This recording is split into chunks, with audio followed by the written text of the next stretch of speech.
السلام عليكم ورحمة الله وبركاته.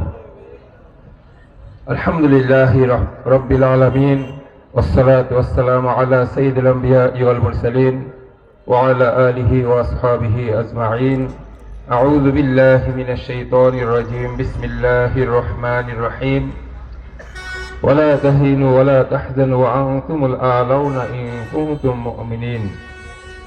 আজকের এই নির্বাচনী জনসভার মাননীয় সভাপতি, উপস্থিত আছেন ইসলামী আন্দোলন বাংলাদেশের মাননীয় আমির পীর সাহেব হুজুর চরমনাই, উপস্থিত কেন্দ্রীয় নেতৃবৃন্দ, জেলা নেতৃবৃন্দ,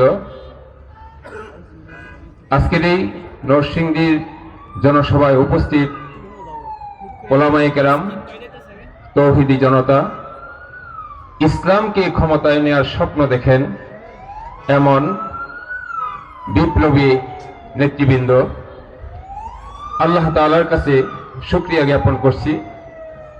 তিনি আমাকে ইসলামী আন্দোলনের মতো একটি খাঁটি ইসলামী দলের সদস্য হওয়ার তৌফিক দান করেছেন। আলহামদুলিল্লাহ। আমরা ইতিহাস ভুলে যাই নাই। এই দেশ বিগত 54 বছরে আমরা কি পেয়েছি? আমরা চুরি, ডাকাতি, ছিনতাই, রাহাজানি, খুন, গুম, অর্থ কেলেঙ্কারি, এমন কি অপরাধ নাই যা আমাদের দেশে ঘটে নাই? এর মূল কারণ আমরা একটাই বুঝি, সেটি হলো যে ইসলামকে ক্ষমতায় নেওয়ার জন্য যে একদল সৈনিক প্রয়োজন, তার অভাব ছিল। সেই অভাব আজকে পীর সাহেব চরমনাইয়ের মাধ্যমে সেটা পূরণ হতে চলেছে ইনশাআল্লাহ। আমরা ইসলামকে ক্ষমতায় নেওয়ার স্বপ্ন দেখি। আমরা বিগত সময়ে যখন একটি সমঝোতা তৈরি হলো, সেখানে ইসলাম ও ইসলামী সমমনা দলগুলির যখন একটি সমঝোতা হলো, এই দেশের মানুষ ইসলামকে ক্ষমতায় নেয়ার জন্য একটা আশায় বুক বেঁধেছিল।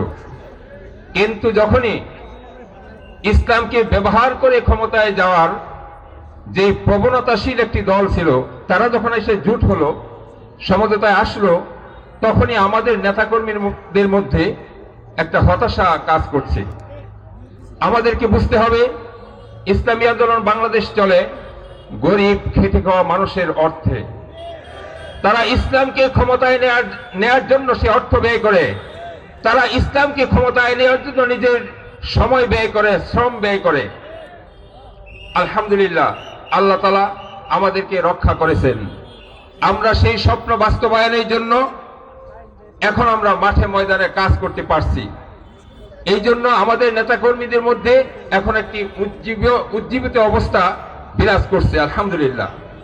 কিন্তু সেই ফসল ঘরে তুলতে হলে আমাদেরকে সাহাবায়ে কেরামের মতো নিজের জান, মাল, সময়, সমস্ত কিছুকে আল্লাহর দ্বীন প্রতিষ্ঠার জন্য কুরবানি করতে হবে। যদি সেক্ষেত্রে কেউ কোনো অলসতা করি, কোনো বিষয়ে আমরা অবহেলা করি, আর আমার আপনার অবহেলার কারণে যদি ইসলাম ক্ষমতায় যেতে না পারে, তাহলে এর জবাব আল্লাহ তাআলার কাছে আমাদের সকলকে দিতে হবে। দিতে হবে কিনা ভাই? সকলকে সেই জবাব দিতে হবে। আজকে আমি মনোহরদী বেলাব উপজেলার দাঁড়ে দাঁড়িয়ে মানুষের কাছে গিয়েছি। ওনাদের যে প্রত্যাশা, আমাকে দেখলেই ওনারা বলে যে হুজুর আসছেন। গতকালকে আমি একটি চায়ের স্টলে ঢুকলাম।